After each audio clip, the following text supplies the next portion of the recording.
So, with the Montreal Canadiens preseason coming to an end, losing all 8 games and looking terrible. I mean, come on, they couldn't even beat Ottawa's lineup last night. Really, guys? That one stings, okay?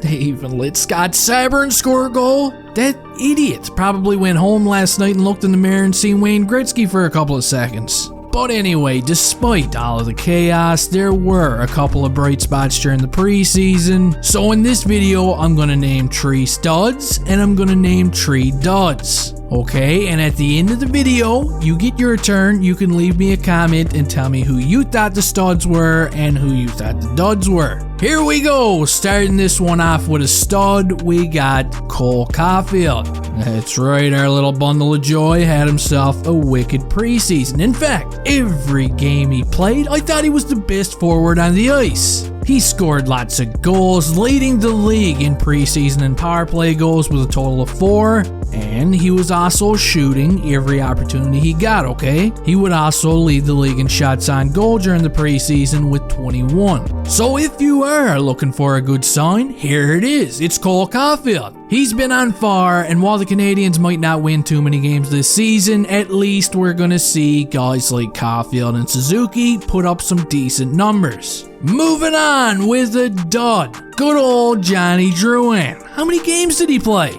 I don't even know because I didn't even notice him. Not even once. Last night, this guy was a turnover machine against the Senators. He looked disengaged, and I'm really hoping that this guy can at least put up some decent numbers this season, and only because I want to see him moved at the trade deadline.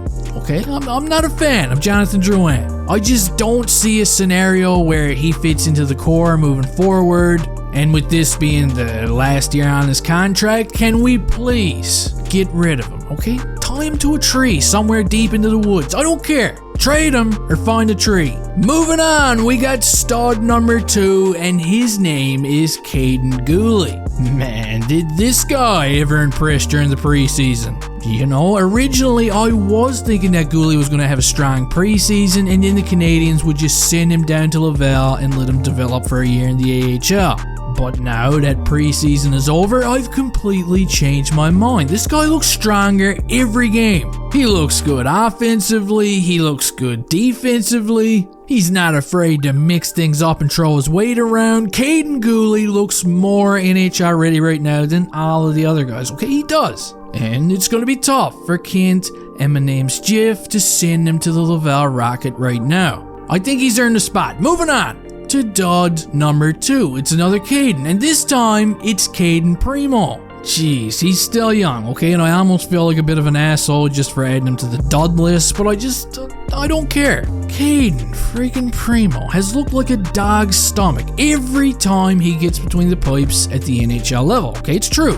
Last year, he looked like crap every time he was called upon, and then he went back and he actually looked pretty good down in Laval during their playoff run. You know, fans were beginning to get optimistic again. Fast forward to this preseason, you know, and he's supposed to be battling with Samuel Montembeault for the backup position, and every game that he started, he let in a couple of squeakers. It's been bad, but now this doesn't mean that he's not going to be a good goalie in the future, okay? Goalies are weird. Maybe not Zach Kassian weird, but they're pretty weird. They do take a lot of extra time to develop. Look at Tim Thomas. But I don't really have a lot of faith in him right now. And Samuel Montembeault could have showed up at camp with one of his legs missing and still would have won the backup position. Moving on to stud number 3, we got Arbor Jaco. And you know I wasn't going to leave Arby out. This guy went from working at Costco to quickly becoming Montreal's anesthesiologist. Oh yes, putting people to sleep is his specialty. If you were to take a hand grenade and just chuck it into the Ottawa Senators prospect pool, I still don't think you'd do as much damage to it as what RB did during the preseason. Is he going to make the team during the regular season? I think this one's up in the air. It's 50-50 right now. Not only was his toughness on full display, but we also seen some flashes of offense. We saw him jump up into the rush a few times. He played a good, mean defense at his own end of the rink.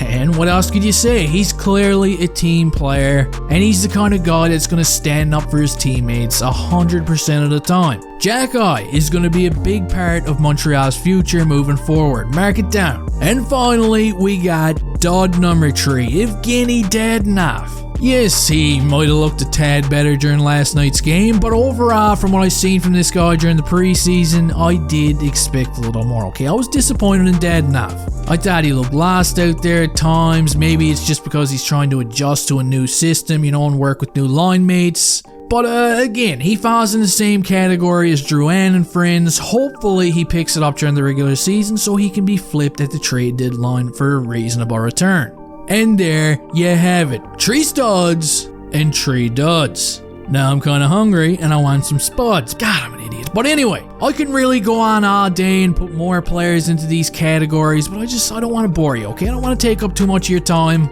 But keep in mind that even though guys like Drouin, Hoffman, Yoel Armia and friends may not have impressed you or me, and you'd rather have some young kids fill these roster spots instead, well, it's not that simple just yet. The Canadiens aren't going to put these guys on waivers, and even though a lot of us may want them gone right now, it's not likely to happen, okay? They cost money, they've got contracts, and really, the best case scenario for these guys right now is to just play, and actually play well enough so that it draws some interest from around the league. That does it for this one. Get ready for another year of bottom dwelling. Who wants another top 5 pick, huh? Count me in. Don't forget to pinch the like button right on the arse on the way out of here, and hey, I'll see you next time.